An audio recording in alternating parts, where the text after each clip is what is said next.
red ink onto the beach.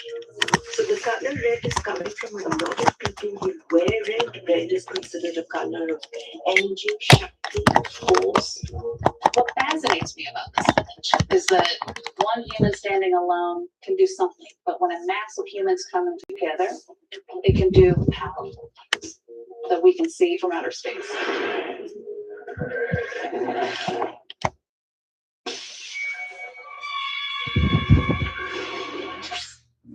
High above Bolivia, a satellite reveals a dark streak slashed across the Andean Plateau. This is one of the most isolated and dangerous places on Earth. My first reaction is, what is going on here? It's really puzzling. The unidentified marking is 2 miles from the remote, dusty city of Uyuni, southwest Bolivia. What would create a dark streak like that out in the desert?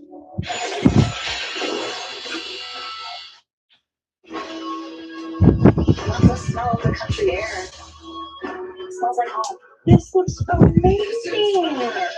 Family is a blessing from God. Anyone would be lucky to have you as their partner. I do what I do because you make me happy. Come with me. Marry me.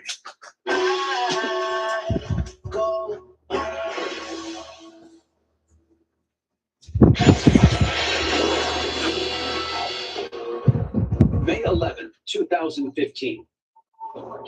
The GeoEye-1 satellite captures a strange marking across the arid plains of Bolivia. What would create a dark streak like that out in the desert? There's no way to relate the darkening areas to any phenomenon that I can think of. It's a mystery. Meteorite hunter Robert Ward considers the possibility that the mark could be evidence of something from another world, the impact of a meteorite. It's a great place to hunt for meteorites, so I'm familiar with the terrain. Meteorites are a known hazard in this region. On September 15, 2007, one such meteorite struck the Earth. It caused a 40-foot wide impact crater and scorched the surrounding area. This happened near the village of Barrancas in Peru, just 300 miles north of the Black Mark. But the shape of the mark in the satellite image doesn't fit the profile for a meteorite strike. Meteorites typically come in at a fairly high angle. When they hit, they're going to leave a round crater most of the time. They have been known to leave oblong craters if it does come in at a very shallow angle, though this is rare. It's not going to create a skid mark like this, so you know it's not a meteorite. The vast dark scar arouses fears that the satellite has captured the scene of a horrific accident. The worst case scenario, when I look at this image, is that there's been some sort of a massive fire. So if something were to have ignited, my fear is that it burned in a pattern similar to a wick down a stick of dynamite. A small airport close to the Black Streak offers a potential clue to how a major fire could start in a patch of arid desert. Just 2 miles away, there's an airport.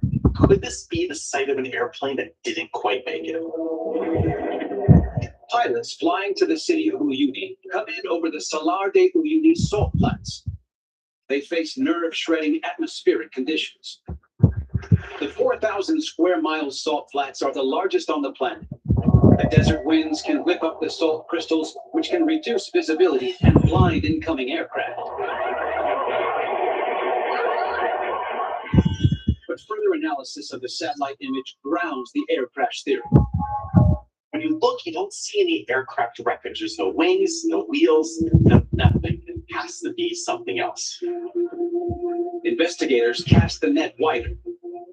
They believe the answer may lie in the mining history of mineral-rich Bolivia and neighboring Chile.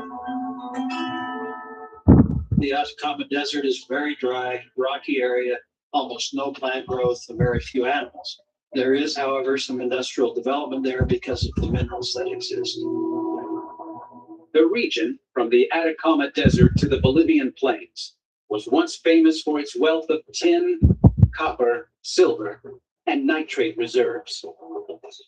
There is a long history of mining in the Atacama, starting with exploitation of the nitrate deposits in the early part of the 19th century. I understand that much of the gunpowder used by the British and Allied forces in World War I was manufactured with nitrate from the Atacama.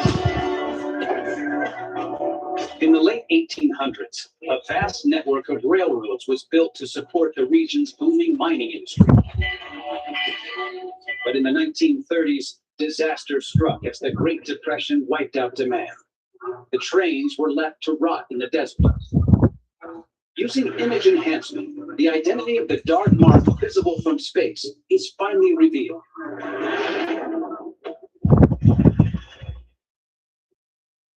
What I am seeing is what I would call a train graveyard. It is hundreds of trains that are just littering the earth in this designated cemetery. These are the trains that built the Bolivian Wild West. The locals also tell a story. One of these trains might even have been robbed by the legendary outlaws Butch Cassidy and the Sundance Kid. Today, the trains stand as a rusting reminder of Bolivia's very own wild. They're watching you. More than 4,000 satellites circle the Earth. Every day, they uncover new mysterious phenomena. Some defy explanation. Man, this sticks out like a sore thumb. There must be something very big or very bad. A giant dome spotted on a remote Pacific island. It looked like something from Close Encounters with the Third Kind. A strange lunar landscape off the coast of Africa. It's like nothing I've seen on Earth. A huge scar cut into the remote Canadian wilderness. Got to consider this could be some kind of biological attack. Baffling phenomena. Mysteries from space. What on earth are they?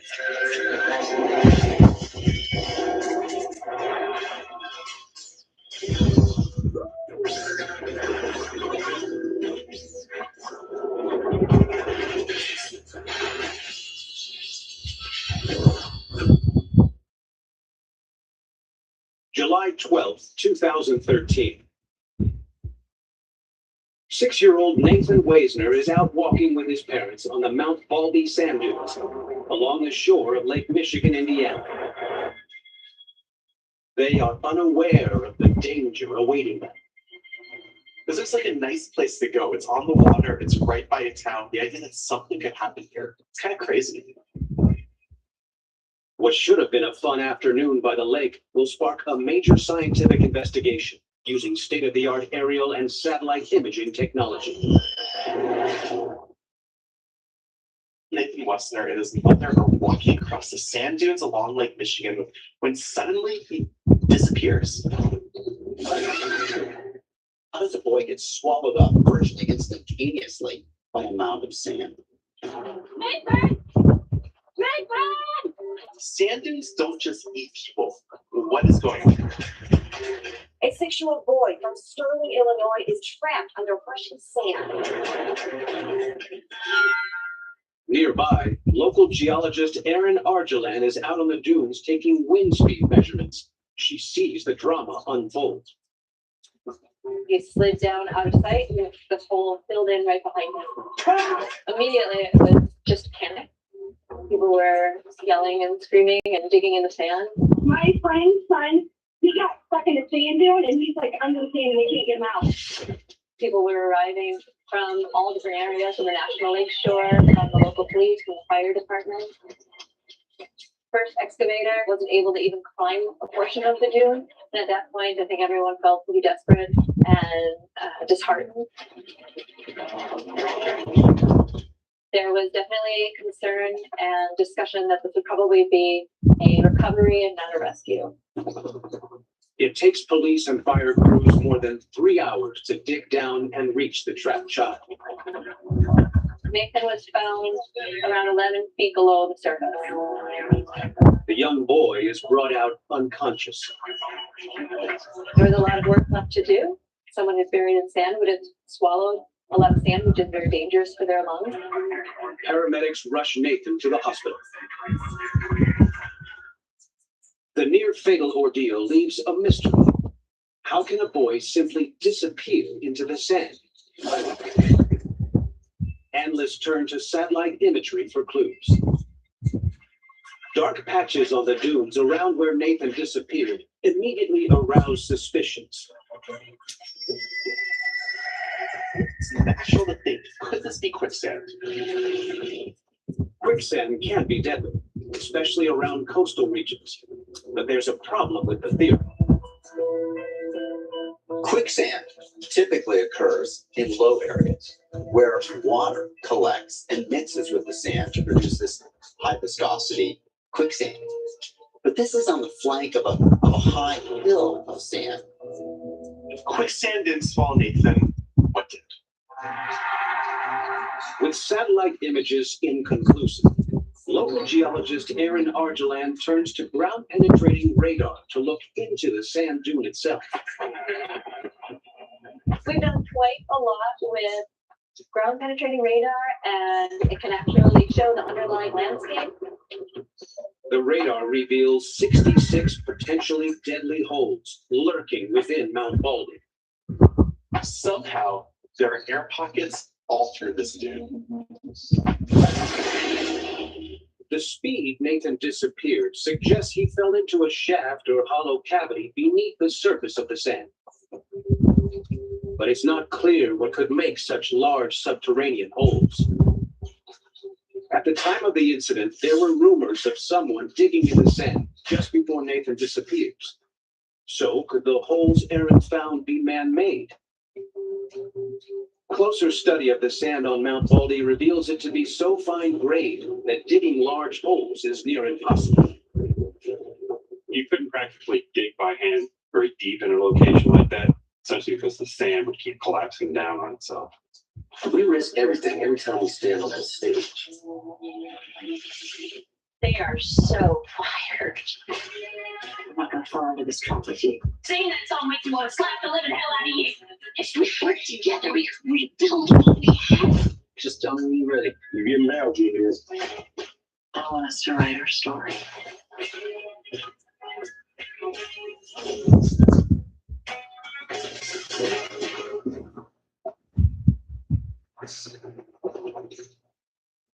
To investigate the origin of the strange series of holes, Argeland studies satellite images dating back to the mid-20th century.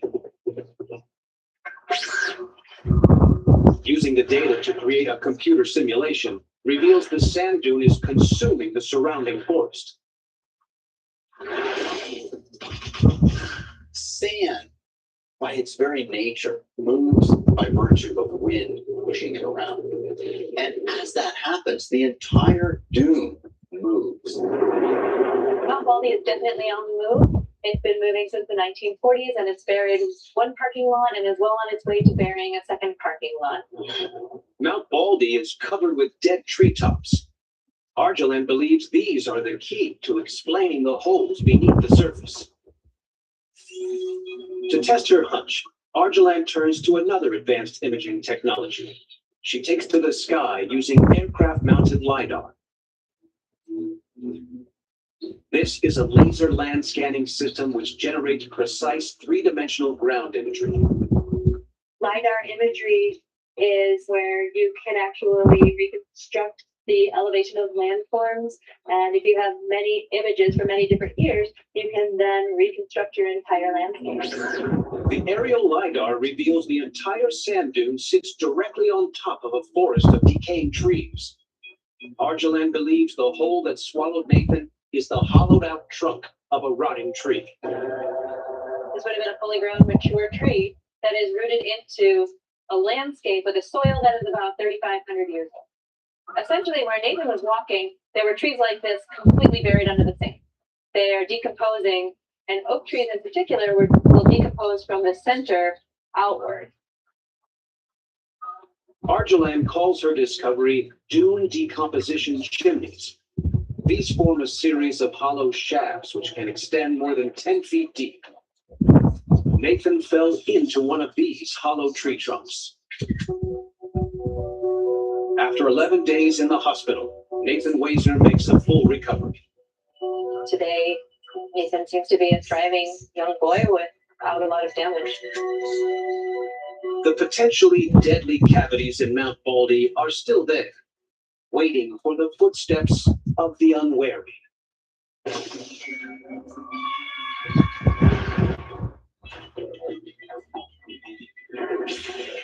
A surveillance satellite orbiting over the Pacific Ocean photographs a strange circular shape on an isolated island.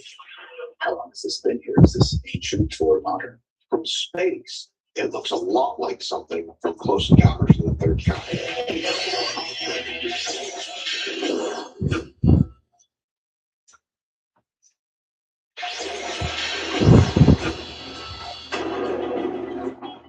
September 2015.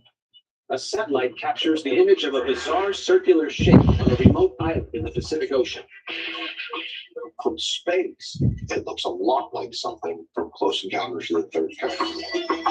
You don't see anything similar on the other one. Is there some kind of a launch pad that was never finished? A declassified aerial photograph taken by the U.S. Defense Agency reveals more detail. The circular structure is a huge dome made of thick slabs of concrete. Why did anyone build a perfect concrete dome in the middle of nowhere? The images come from just north of the equator, from a remote group of islands known as the Eniwetok Atoll. This is a tiny island in the middle of nowhere, no major cities nearby, no populated centers. The concrete dome is huge, spanning over 350 feet across, and it's not alone. Bizarrely, it sits next to a deep blue hole in the water with exactly the same dimensions. The sheer scale of this is impressive. Two giant disc shapes, one on land, one in the sea. A secret military base, an abandoned rocket launch site. The image poses a mystery. At first glance, the dome shape strongly resembles known designs for nuclear blast shelters. This kind of dome is structurally very, very strong. It's the exact shape you would use if you want to make something very, very safe and durable. During the Cold War, fear of nuclear annihilation drove the construction of elaborate dome shelters called survival condos, accommodation for the end of the world.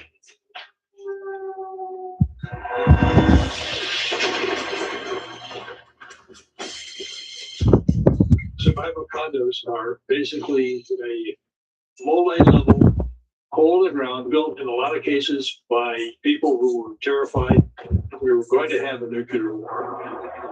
The structure's isolated location supports the survival condo theory.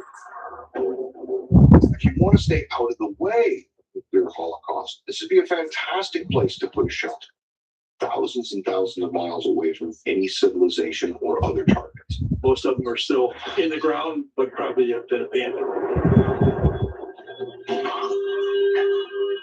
While the dome does bear a strong resemblance to some nuclear fallout shelters, further analysis casts doubt on this theory. There are problems with the doomsday shelter argument. If you look really closely, there's no way in or out of the structure, and there are no air vents.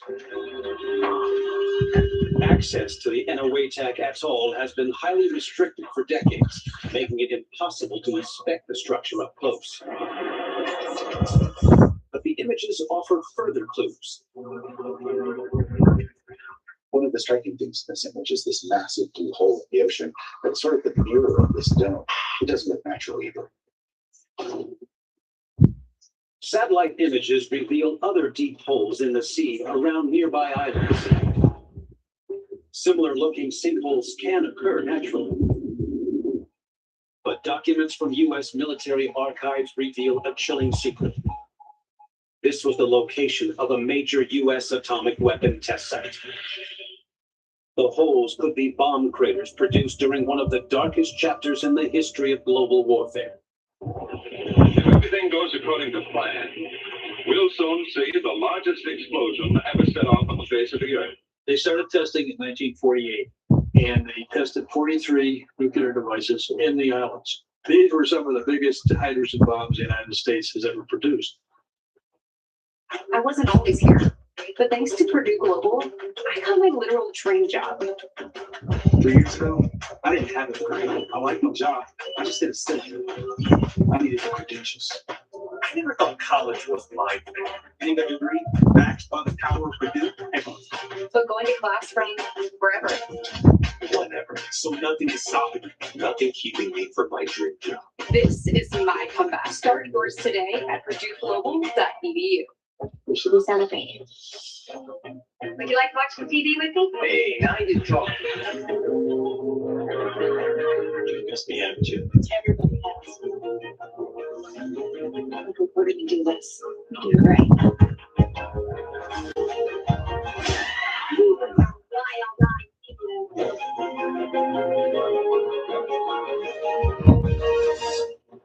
I like that.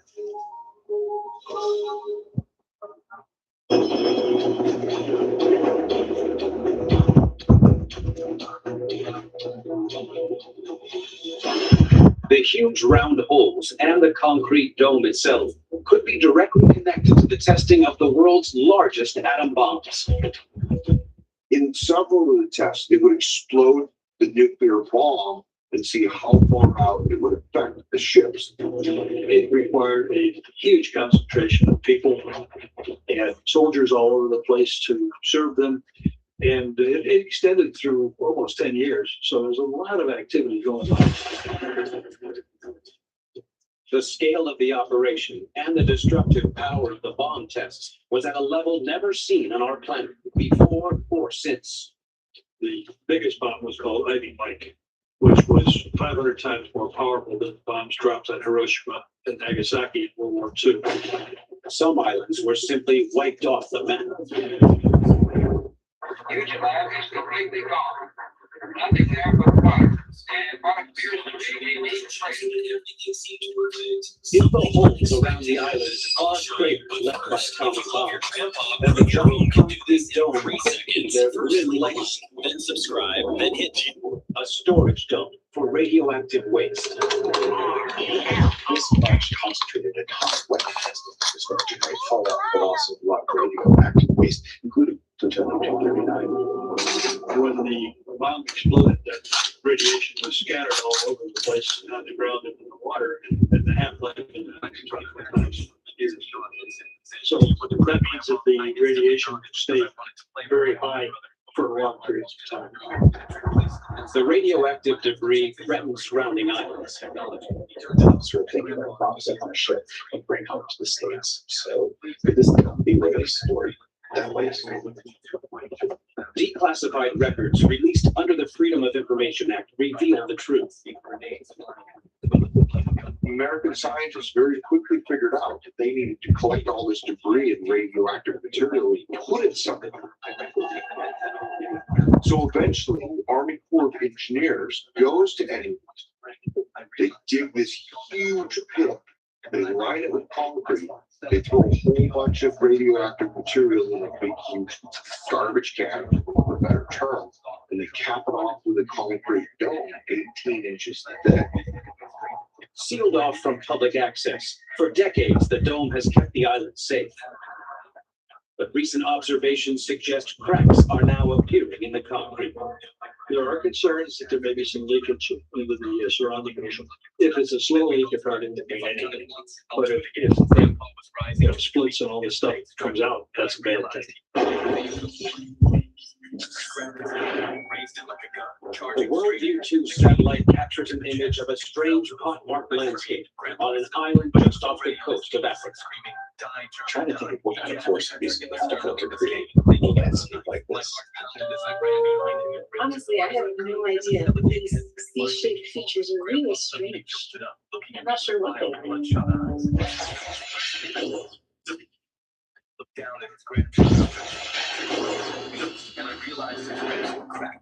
December 2015, the Worldview 2 satellite photographs a bizarre landscape off the coast of Africa. The image baffles experts. How strange. What are these things? What kind of force is powerful to create a landscape like this? The image comes from the island of Lanzarote, 80 miles west of the African coast. Image analyst Amanda Marquetti takes a closer look. The image itself is both weird and surprising. It's like nothing I've seen on Earth. It almost looks extraterrestrial. It might be possible the bizarre shapes are a perfectly natural phenomenon, a result of the island's own explosive origin, volcanoes. Lanzarote and all of the Canary Islands are volcanic islands. There's the subrange place like Earth. Lanzarote emerged from the ocean 15 million years ago, born through huge volcanic eruptions. Lanzarote sits on top of a hotspot plume, which is where a massive upwelling of heat within the earth melts the mantle, producing magma. This magma can be 2,000 degrees centigrade. The volcanoes on the island are currently silent, but their heat still rages beneath the surface.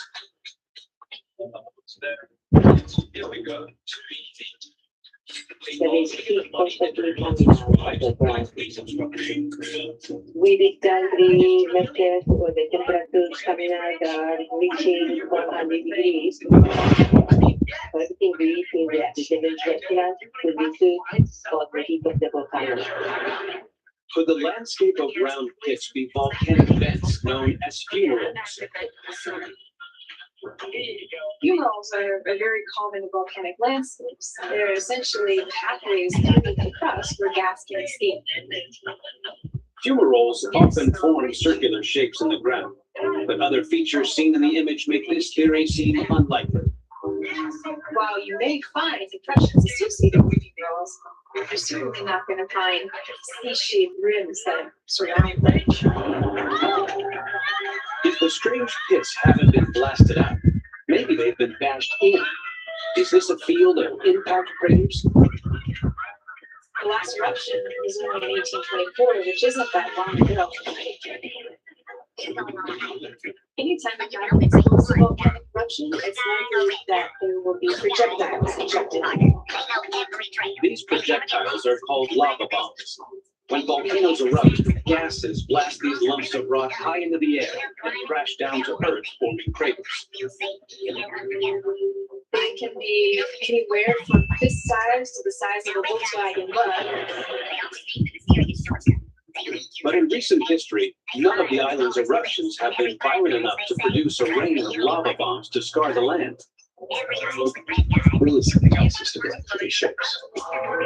If they're not natural, the pits must be man-made.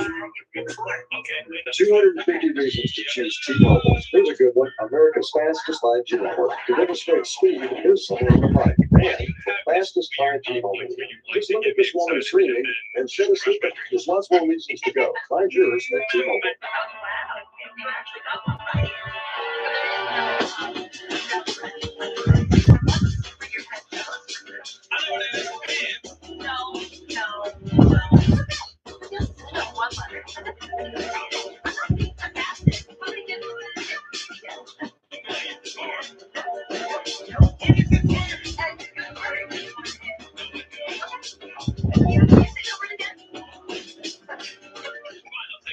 Hi, I'm Nancy. I buy houses. Ma, you compete against us? Well, you're not too old to go over my age.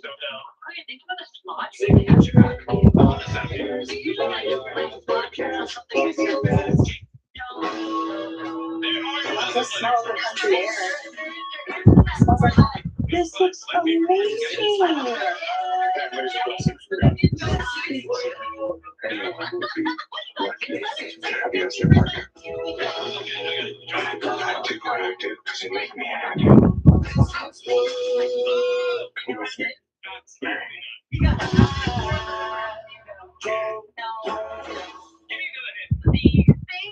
These features were built to be extremely similar to one another. they're at the same height, and they're at the same position. So that tells me that they're all probably being used for the same purpose. And what purpose that is, I don't know. It's possible that someone created this field of sea shapes. They would have to physically transform the landscape. And Lanzarote was once home to an artist famous for doing just that. Mucha gente dice, bueno, esto lo podía haber hecho César Manrique. The artist César Manrique was a pioneer of large-scale land art. His work can be found all over the island. César Manrique interviene desde el punto de vista arquitectónico en algunos lugares emblemáticos de Lanzarote. Polifacético me refiero a que es pintor, escultor, arquitecto, diseñador. Manrique was famous for creating huge architectural art from natural volcanic landscapes. En el borde de un acantilado, en el interior de un fluido volcánico, en el interior de un cráter, es decir, en aquellos lugares que ya son esencia de Lanzarote. For several projects, Manrique planted trees inside giant lava domes. Image analyst Amanda Marchetti sees a resemblance. So when I start to look deeper, I can see that there's a tree at the center of each feature.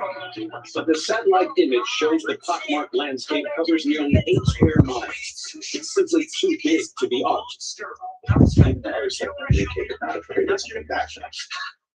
It's a baffling mystery. Low-level drone footage reveals the true nature of the strange landscape.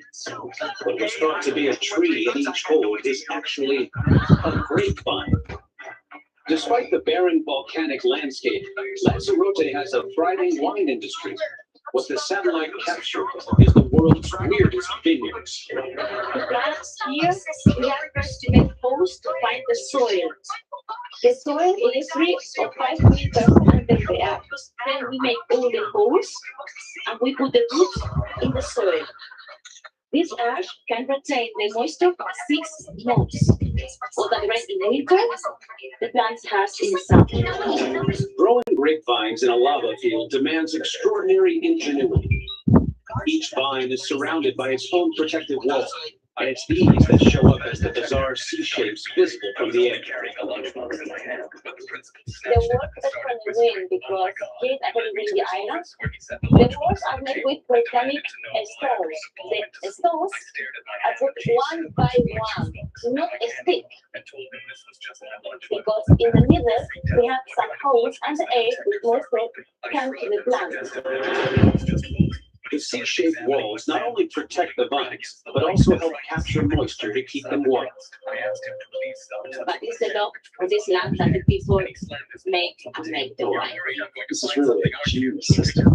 And maybe next time I have a glass of wine, I'll be thinking about how much effort goes into growing grapes and vines on a tiny little whistle. I think it was I replied, "It's just a sandwich." October 2007. A satellite image reveals a site of massive devastation in the Canadian wilderness. Explorer Rob Mark investigates. As the park rangers in Canada didn't even know it was there. As an explorer, that sparked my interest. I really wanted to find out what this was and see it for myself. You've got to consider this could be some kind of biological attack. My mom looked around, then scrunched her face. October 2007. Explorer Rob Mark investigates a disturbing satellite image showing a swath of destruction in the Canadian wilderness. People weren't sure what it was. The park rangers in Canada didn't even know it was there. The image comes from the remote forests of northern Alberta, Canada. It appears that someone or something is really damaging this pristine environment beyond recognition. When you see a huge brown patch in the middle of a continuous forest, you have to wonder what's going on. To try to solve the mystery, explorer Rob Mark sets off into the wilderness. The journey was incredibly long. The closest town is about, and it's a small little town, is about 50 miles away. You know, you have to take a boat across Lake Claire. Then I started walking. It's only 10 miles, which doesn't sound like a lot. And that's one of my shorter treks. It was the toughest 10 miles of my life. The sinister stain is 3,000 feet long by 500 feet wide. Where there should be trees, there is nothing. You've got to consider this could be some kind of biological attack. Are we looking at an insect infestation? To kill such a huge area of forest would take a plague of insects on a biblical scale. In parts of North America, the plague has already begun.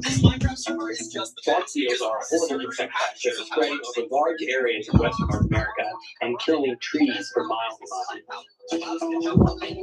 These ravenous insects tunnel through the tree's bark and feed on the soft tissues, killing the trees where they stand. Since 1999, they've killed over 70,000 square miles of forest. That's an area the size of Washington State. But the pattern of destruction doesn't look right for a beetle plague. You would expect insects to non-discriminately start attacking the forest, but that's not the case here. I mean, the surrounding forest is doing fine. If bark beetles hit an area, they destroy trees for miles and miles. It can't be the bark beetle. Explorer Rob Mark continues his punishing journey into the Canadian wilderness. The conditions are just horrific. Mosquitoes are the worst I've ever encountered anywhere. They bit through all my clothes. The only thing they didn't bite through was my jacket. In the wilds of central Canada, nature rules supreme. The foliage was so thick, you couldn't see more than a couple yards in front of you. And a lot of it was swampland. Studying the satellite image, investigators don't ignore the obvious answer to the missing trees. Logging. Now, this is each side of the national park, right in the middle. But of course, that doesn't stop the illegal loggers. But felling trees, even illegally, needs a lot of groundwork, and this would be visible from space. Of course, loggers need to bring in big machines, they need to bring in equipment to get to a place like this. That means roads, and there are none. Rob Mark struggles on towards the heart of the mystery. It took me 3 days to go 10 miles, and the last mile took me 5 hours. When Mark finally reaches the bizarre stained patch, he's completely unprepared for what he finds. It is just an incredible feeling because all of a sudden the foliage opened up a little bit. I could see the rise in the earth, so I climbed up on it and I saw a beaver swimming around. It's a beaver dam, a giant beaver dam. This is a groundbreaking discovery. No human has ever seen a beaver dam on this scale. One that's so big, it's visible from space. This beaver dam is almost 3,000 feet long. I've never seen one this big. In fact, it may be the largest in the world.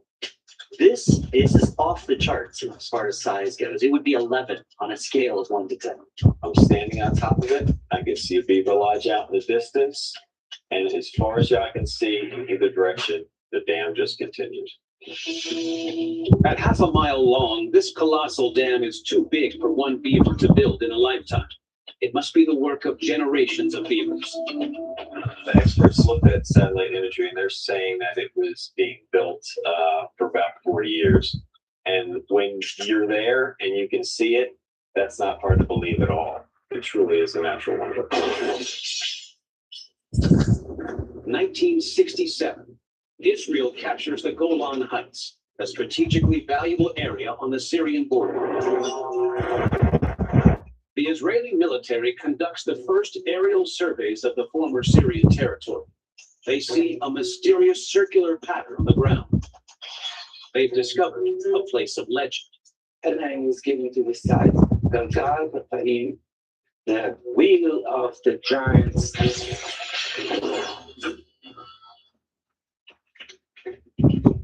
All right, Chewy. I have some other questions. Why do you need the bath? That's why. When's your next flea and tick delivery? It's tomorrow. See?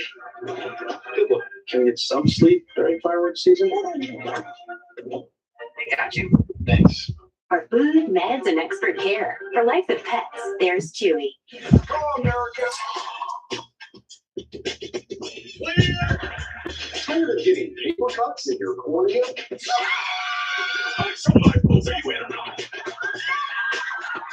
Excuse me?